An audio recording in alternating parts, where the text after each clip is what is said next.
anh ăn kia lư thử anh ăn các bạn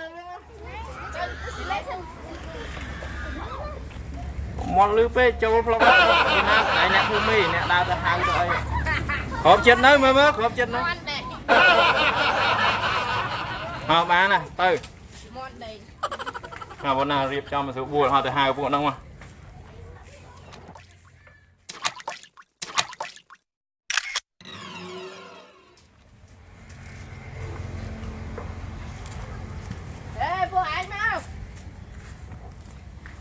cua non kia là nhiều số vua rồi.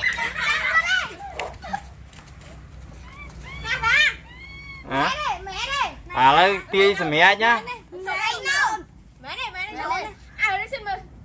Cất sẵn á.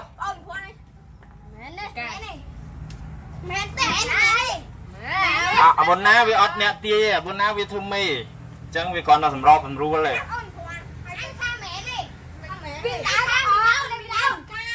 Mất cua là nhiều, đang đi mất nhiều.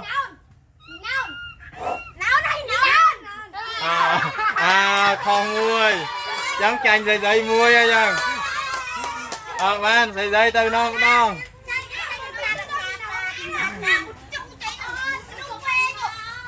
Dây từ hàm nó. Phó tục muôi hay mà nè châu puôn. Nữa. Hãy lên giấy phép nên lư cái đăng hoa.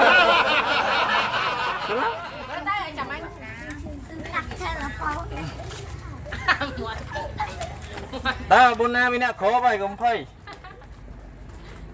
bằng yêu thôi mấy cái ai cái chắp rồi lên ba nè hai nữ nói đấy má dân cái riệp trong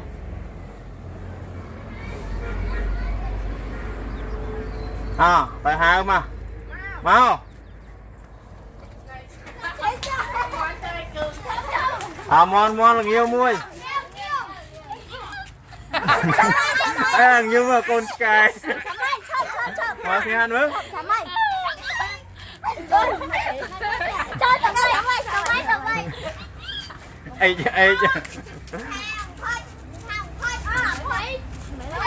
ai là cất mưa cho bác là do vì này kì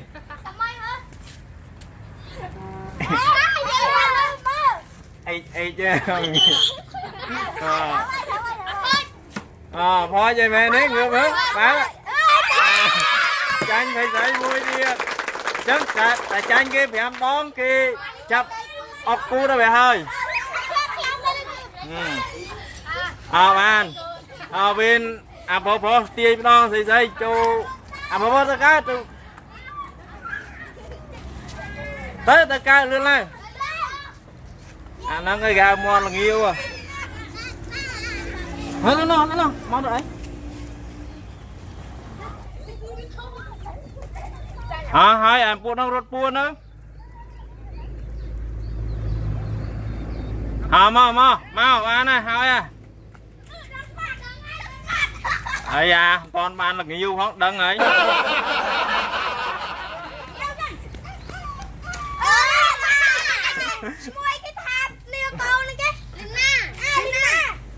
ấy cho bạn ở đi tiếp cái số buôn nhiều muôi Lina chẳng hả nhanh nữa người yêu rồi lấy đá hôm nay rồi đây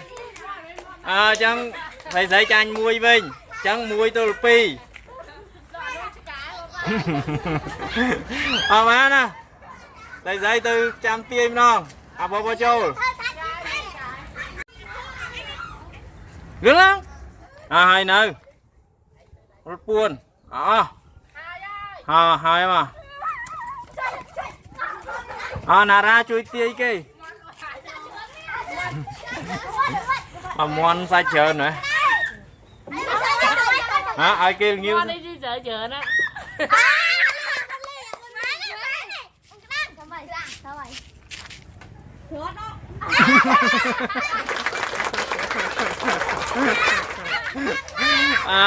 chân giấy nè bay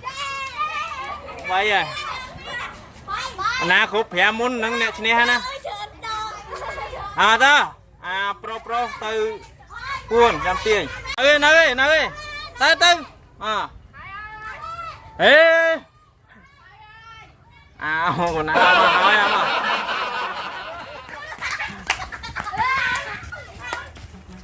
à trên này ở đây ở đây cha zoom ở đây sai ủa nơi xíu thì nè kì là ra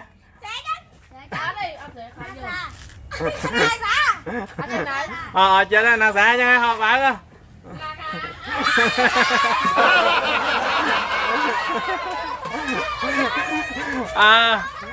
chanh thấy đấy buồn hay dân bò châu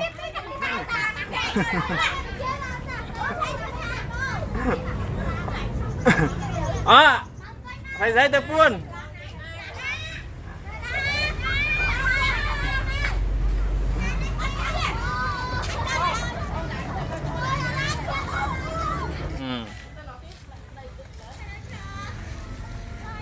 nói gì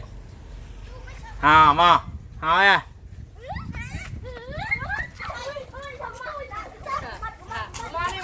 ai món lần dư thôi buồn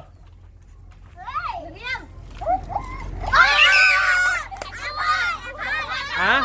nè phi phó lại cho ba đấy mà ba nè pro chơi đây đây ai biết cái qua mày mà lược tóc khăn bên này mà ai biết qua mà chum á